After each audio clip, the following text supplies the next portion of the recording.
Hello and welcome to the DTC Podcast. I'm Eric Dyck. Today we're talking with Keen's founder Greg Dolan about 2024 planning and how brands can determine their optimum media mix. From shattering my concept to what top of funnel really means, to teaching me the basics of media mix analysis, to understanding the real power of AI to determine the real halo effects and points of negative return to understand all of your marketing channels better. This podcast was super interesting. Are you truly omni-channel? Do you want to be? Then go to keends.com to get a taste of modern media mix analysis. But for now, on with the show.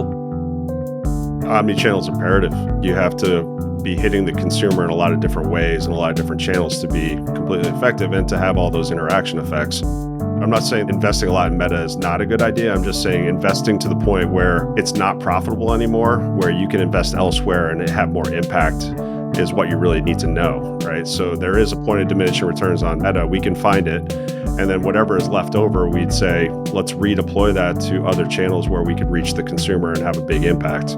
Ideally, you want to be 70-30, top of the funnel, bottom of the funnel to really build your brand long term. We can show you how to do that in a way that's profitable and sustainable.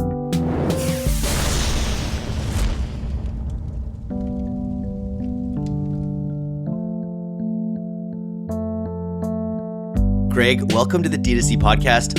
At D2C right now, we're maybe a little behind the eight ball, but we're feverishly working on our annual plan for the year.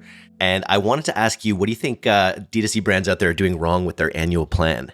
Eric, great to be with you. Obviously, annual planning is a hectic time of year, and I think a lot of times brands like to just take a look at what they've done in the past, and then apply that to what they're going to do going forward. This isn't the best approach because the world changes, the external environment changes, the competitive set changes. And I think being able to set a plan, not set and forget, but set and be agile and dynamic and flexible is going to be key to success. And I think D2C marketers do a better job of that than brick and mortar marketers. And they're well ahead of the curve when it comes to being agile and being able to adapt to how the market unfolds. But I think going in with the mindset of let's take a look at what's happened in the last year to 2 years. Let's understand that from the purposes of understanding which channels and campaigns have worked and which haven't. Let's apply what we know is different about the marketplace going forward, and then have a system like ours, honestly, to be able to incorporate all that information, the full knowledge estate, to be able to understand what things do you do that are similar to what you've done in the past, and what changes do you need to make, and how much more or less can you spend in order to achieve the financial metrics. And I think that's the other missing piece to all of this, is that it's got to be connected directly to what you're being held accountable for as a brand from a financial perspective. Are you looking to be a heavy top line driver? Are you looking to drive profitability? You're looking to drive long-term value? All of those would result in very different plans. So understanding those trade-offs is really important. I think that's a really big missing piece for a lot of D2C marketers and marketers, across the spectrum. And then digging in a little bit more specifically, because this is the D2C podcast. When you have a hammer, everything looks like a nail. So we're always looking for ways that we can grow our business with media buying, essentially.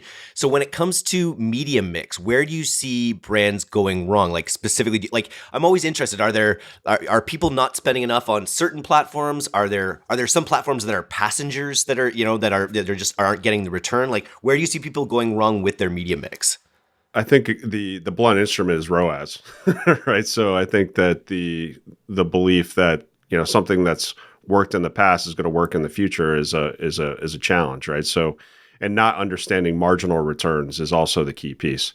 So just because the latest dollar has had a strong return on ad spend does not mean that the next dollar is going to have the same impact, or if there's missing opportunities to invest in other channels.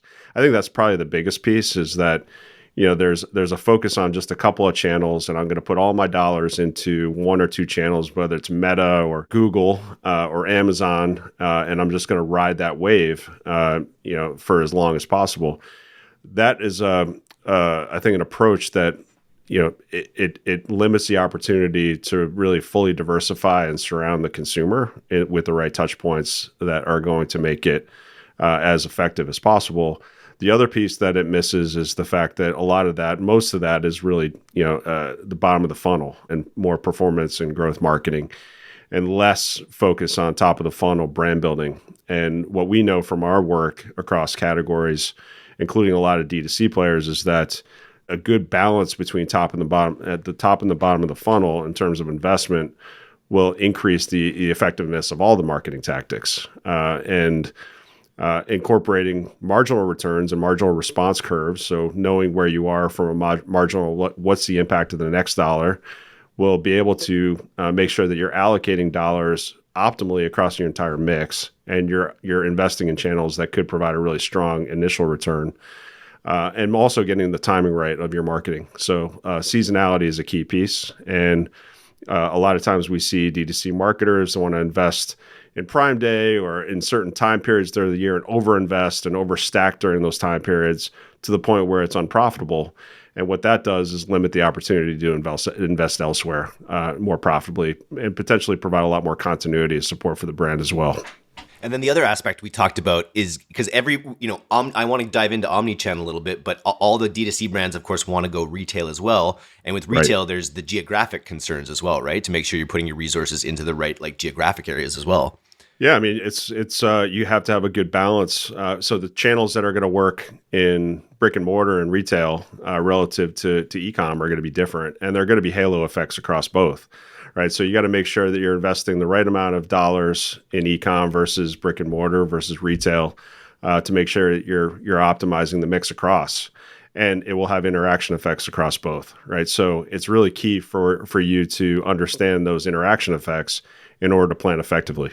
Talk to me a little bit about because media mix is something that I was first exposed to when I was selling to Ogilvy and some big agencies in that world. And I come from this sort of ruthless performance marketing world. Talk to me a little bit about media mix as where it came from and then what it looks like today. All right, so it hasn't really until companies like us have come around. It hasn't really evolved a whole lot in the last 30 years. So media mix has been traditionally consulting driven, right? So it's regression analysis. So you take a bunch of time series data. So let's take your impressions over the last 2 years. Let's take your GRPs for TV and let's correlate that via regression to an outcome variable like sales, right? And you're able to statistically infer how much impact a specific channel is having on your overall sales.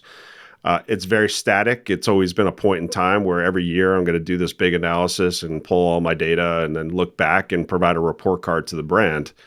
Obviously, it was focused very much on offline channels, right? It was focused on TV and radio and print and out of home. And it was easy to set and forget those plans, right? So buying was up front, and you were able to get a good understanding of what worked in the past and then apply that to your forward-looking plan. Well, obviously, the world has changed over the last 10, 20 years with digital and fragmentation and e-com and going direct to consumer. Everything kind of pendulum swung from traditional media mix to attribution, digital. And the problem with attribution is it really focuses just on digital channels. So you're missing the whole offline piece then. So how marketing mix has evolved, and we think of ourselves as a next-gen marketing mix solution, is that it actually pulls together from an omni-channel perspective, both your offline and your online in one model. It leverages some of the aspects of the approach that traditional media mix and marketing mix have provided via regression, but we've also been able to incorporate other information into the models as well to be able to really start teasing apart and understanding the interaction effects across the entire funnel, across offline, online, and be able to do that in a dynamic way via software that not only helps you to provide a faster result that keeps up with the speed of the market, but more importantly also then gives you a platform to be able to plan and optimize and demand plan, provide a forecast associated with each one of your marketing plans as well. And that's really where the market's going, is becoming much more software driven. It's got to be faster because of all the fragmentation and all the decisions marketers have to make. And you have to be able to understand top, bottom of the funnel and the halo and interaction effects across everything that you're doing to be effective. It's super interesting. I know it's going to be a good conversation when, we do the pre-interview and then I bring up, the thing we talked about on my other podcast that week. I was kind of talking with everyone awesome. about this idea because I come from, again, this hardcore performance marketing world where When you said that in your world that Meta isn't really thought of as top of funnel, it's very much bottom of funnel. It's direct response, right? And the way I think about it, it compresses the funnel directly, often because you're bringing in new customers, you're exposing new customers, and then you're selling them directly. But it kind of leaves out, it makes it harder to build that longer term brand potentially, right? That you can get from these higher tier things. So what I like about what you're saying is that if you have the intelligence, it frees you up to take these other shots of true top of funnel things that, again, you have to be hyper strategic about how you do it. But when you do those right, you really see where the halo effect can come from the right celebrity interaction or the right narrative driven, high quality video or TV ad. Like as soon as you see a brand on TV, it kind of jumps categories for you in some ways about the kind of brand it is. And to be able to quantify that, it's cool that you'd allow brands to take bigger moonshots, right? Absolutely. That's the key piece, right? To be able to quantify. And I think it's always, marketers have always gravitated to what they can quote unquote measure, right? And really understand, real time performance. And that's why everything's gravitated to the bottom of the funnel in a lot of ways, and to digital and to the tactics we're talking about. And what we've been able to do is infer and understand the impact of long-term brand building, and how does TV at the top of the funnel interact with all the things that you're doing at the mid funnel and the bottom of the funnel.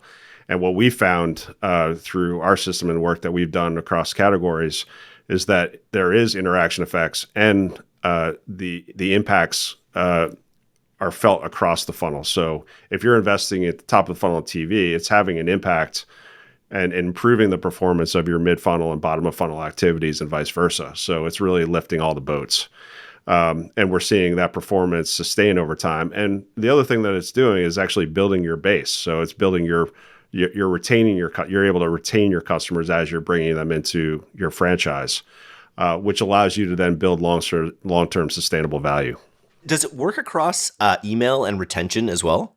So it's omni-channel. So we include email retention. So you're seeing the entire marketing mix in one model. So if you're doing influencer work at the top of the funnel, you've invested in TV, that's interacting with everything you're doing kind of throughout the funnel, down through all your performance marketing. And you're able to see, how much more you should be investing in the bottom of the funnel relative to the top of the funnel based on what you're trying to achieve as a brand. So we have a lot of brands that are saying, I got to grow the top line at all costs, right? So they're willing to invest unprofitably. So we're able to show you, here's how much you can invest to drive that level of revenue. That's going to be a very different plan than one where a brand says, I need to maximize profitability. In that case, you may not grow the top line as fast, and you may not be spending as much, but you're going to be a lot more profitable. So understanding all those trade-offs is critical in the planning process to be able to really have the right conversation with your CFO, with your head of finance, and really start to align what marketing's doing with what the financial expectations are for the business. And you don't need to spend more necessarily. You can be more efficient. I think there's probably a lot of inefficiencies bottom of funnel, right? Even just to think about the delta between the way you think of top of funnel and the way I think about top of funnel, there's probably a lot of brands overspending on bottom of funnel activities. Would you agree? We see it all the time. And we have D2C customers right now that are spending 100% of their budget bottom of the funnel, a lot on Meta, and they're well over the point of diminishing returns.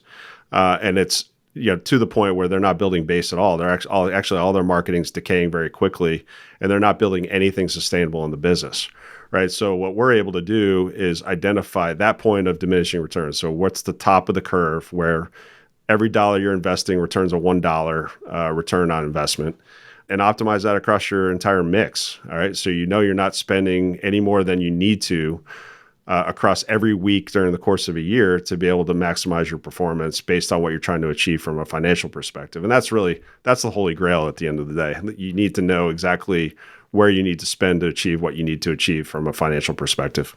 Omni-channel is been the buzzword for 2 or 3 years now, probably.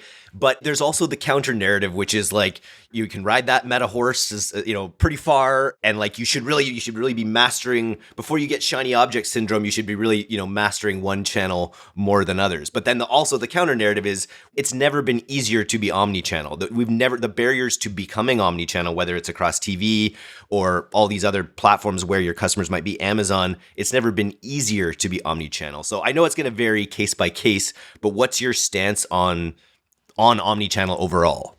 Omni-channel is imperative. I think you have to be hitting the consumer in a lot of different ways and a lot of different channels to be completely effective and to have all those interaction effects. And I just want to be clear, I'm not saying that investing a lot in Meta is not a good idea. I'm just saying investing to the point where it's not profitable anymore, where you can invest elsewhere and have more impact is what you really need to know, right? So there is a point of diminishing returns on Meta. We can find it. And then whatever is left over, we'd say, let's redeploy that to other channels where we could reach the consumer and have a big impact. That's really the benefit of omnichannel. It's really, the fact that you want to have a good mix. Ideally, you want to be 70-30 top of the funnel, bottom of the funnel to really build your brand long term. We can show you kind of, how to do that in a way that's profitable and sustainable. Can you give me an example of a anonymous brand that sort of came in, used the tool, shifted their media mix around, and and thrived because of it? Yeah, we have tons of examples of it. We have a brand that we're working with right now, and I alluded to it. It's a beauty brand, legacy DTC. They're now moving into retail, and they're having a difficult time because all of their marketing has been bottom of the funnel, very performance marketing driven. And that situation that I mentioned before around all of their marketing is decaying very quickly, and they're overspending in certain channels to the point where it's very unprofitable. And they're not building any kind of retention, no base in their business, right? So they're buying consumers. It's very transactional. They're leaving the franchise very early, and they're not building any kind of sustainable base. And what we've been able to show them and sell their board on at the end of the day is that they need to have a better balance, should be investing a lot more in the top of the funnel, have a better balance between the top and the bottom of the funnel. It will raise all boats, and you'll see an increase in effectiveness on their performance marketing as well. And that's going to have a brand building, value creation impact on the overall business, right? We're gonna, and 100%. We've seen that, right? We've started to see much more profitable performance from the brand, much more sustainable performance for the brand. And they've actually been able to get additional budget approved to be able to support that strategy, right? So that's another piece. If you're able to quantify the potential impact and start showing a track record, you can go ask for more money at the end of the day to lean into the strategy. So we talked TV as true top of funnel. So it makes me realize we only ever talk about middle and bottom of funnel on this podcast. But talk to me about just the other things in your ecosystem that you consider true top of funnel, just so everyone is on the same page. The highest end of the funnel, I think, is PR, right? So that's always been a little bit nebulous. We've been able to quantify that. So what you're doing at in PR, in TV, in other brand building, equity driven messaging. So any kind of broad reach vehicle, like I know radio could be spot, but anything that's broad reach would be at the top of the funnel, right? Influencer would likely be at the top of the funnel, right? Anything that's long term, that's building brands and creating a longer term relationship with the consumer would be considered longer term and brand building at the top of the funnel. Anywhere else you have that people either are over indexing or under indexing in this media mix? I say this all the time. I know we had the conversation last week, and TV always has a role, and I know it's expensive and at times seems a little bit difficult to achieve for some brands. But if there's a way to afford it, we see it time and time again have an impact on the brand. TV is not dead. TV still has a prominent role in being able to build relationships with consumers long term.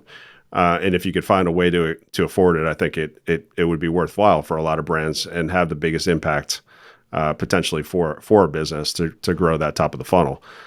So that would be a lot of cases under indexed, and there's brand like some of the legacy retail brands are now saying, well, I'm over indexed in TV, and they're cutting everything, and we're telling them no, add it back because it still has an impact, and you want to mix it, and if you have the TV as a cover fire for the rest of your marketing plan, it's going to raise all boats, and it's going to have a big impact on the rest of your marketing mix and the effectiveness of your marketing channel, other marketing channels.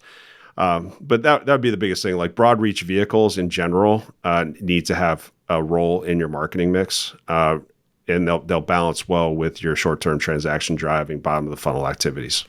I think it's funny what we talk about all the time is this organic revolution that's happening in the D2C world where people are driving, we come paid first in a lot of ways, but people are driving a lot of their paid presence through organic and through building up this customer base as like an absolutely essential part.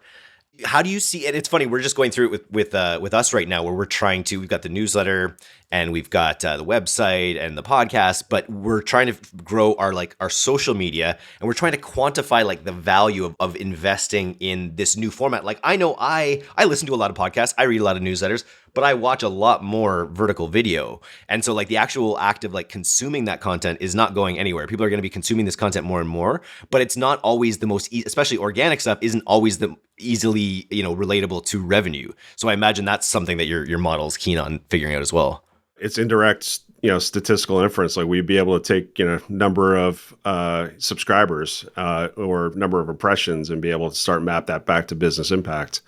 But it is incredibly important, right, to build the brand and build the awareness around the proposition. And it's one of the last. And if you do it right, it can maybe not be true top of funnel, but it can widen the funnel quite a bit because there is a lot of that organic traffic on these platforms. So finding ways where you can like open up to what's already out there especially in social video, I think is going to be really key.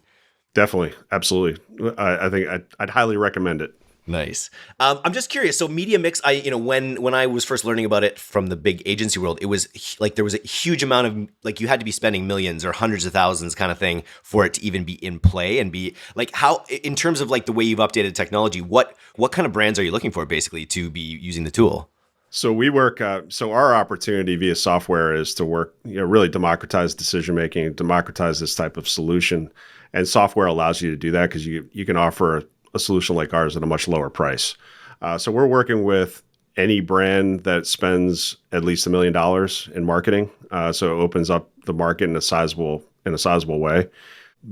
Traditional marketing mix and media mix has been cost prohibitive. So because it's very consulting driven and only the big brands can generally afford it. So a study is, $150,000, $200,000 per brand, and you have to be spending a lot of marketing dollars to be able to support it. And the other piece is that our approach is a little bit different in that we use all information, not just time series information. I don't want to get too into the algorithm, but we can work with brands with very little data.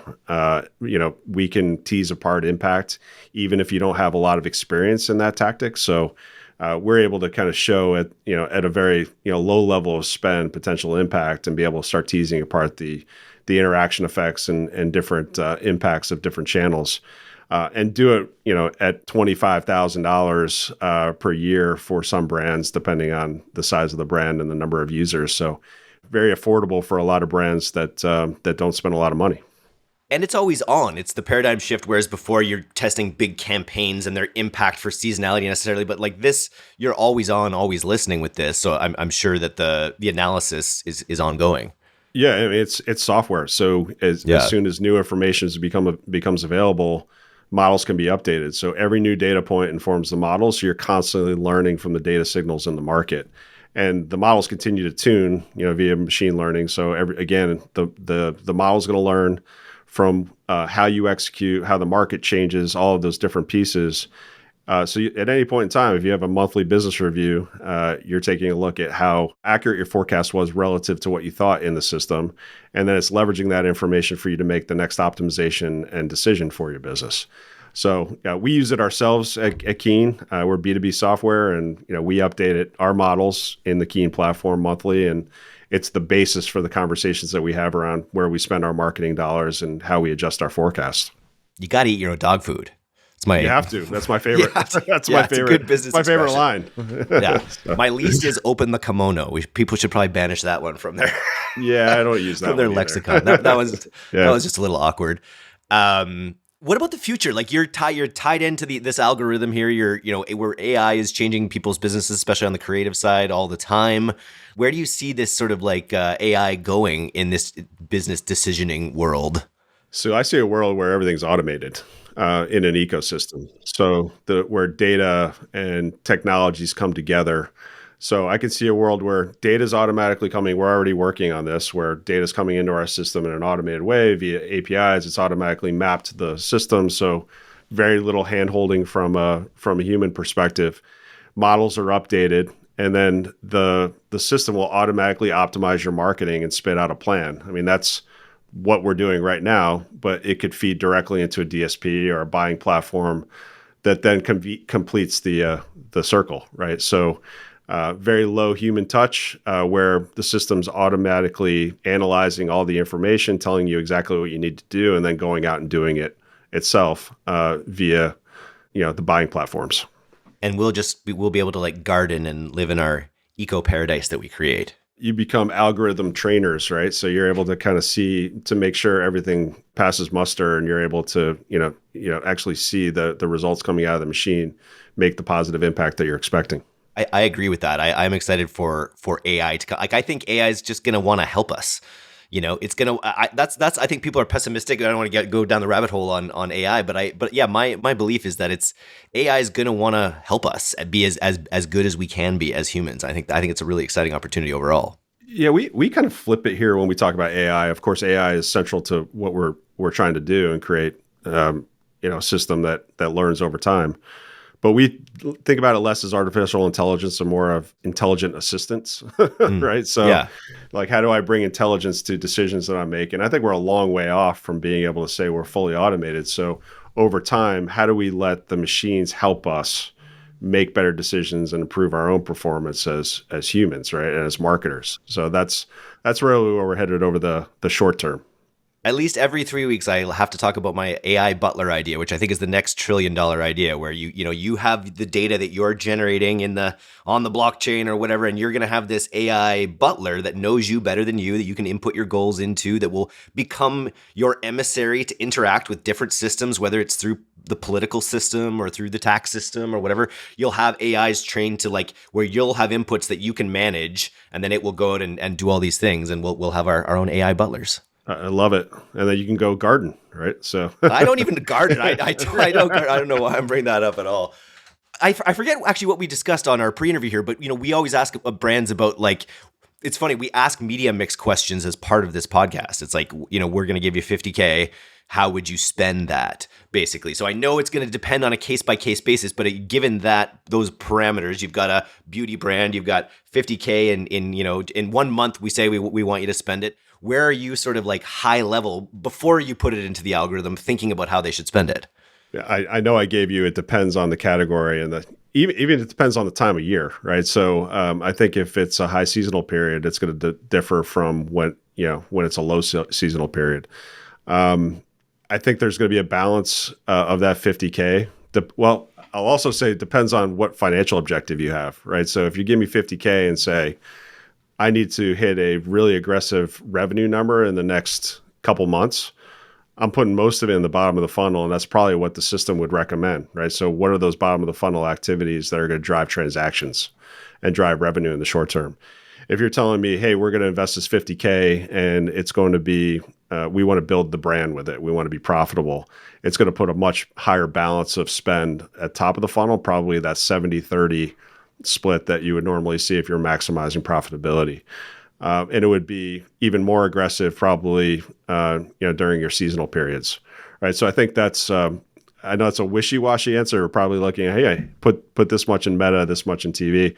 But I think it really depends. And I think it's more the parameters of what you're trying to do and what decisions you're trying to make and what the brand expectations are that determine where you put those dollars. And you want to make sure that you're spending the exact amount of dollars to be able to achieve that objective at any point in time.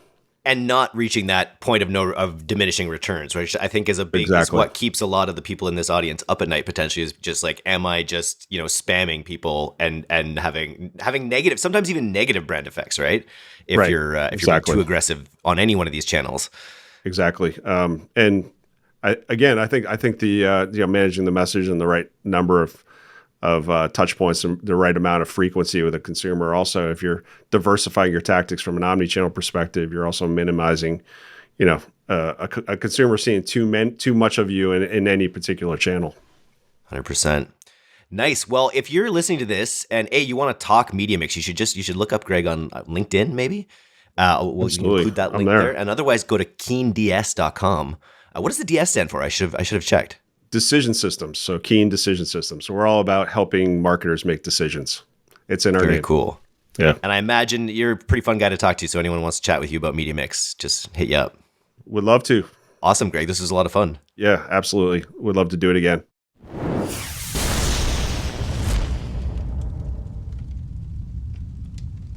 Thanks so much for listening to today's episode. If you're not a subscriber to our newsletter, you can do that right now at direct-to-consumer, all one word, .co. I'm Eric Dyck, and this has been the D2C Podcast. We'll see you next time.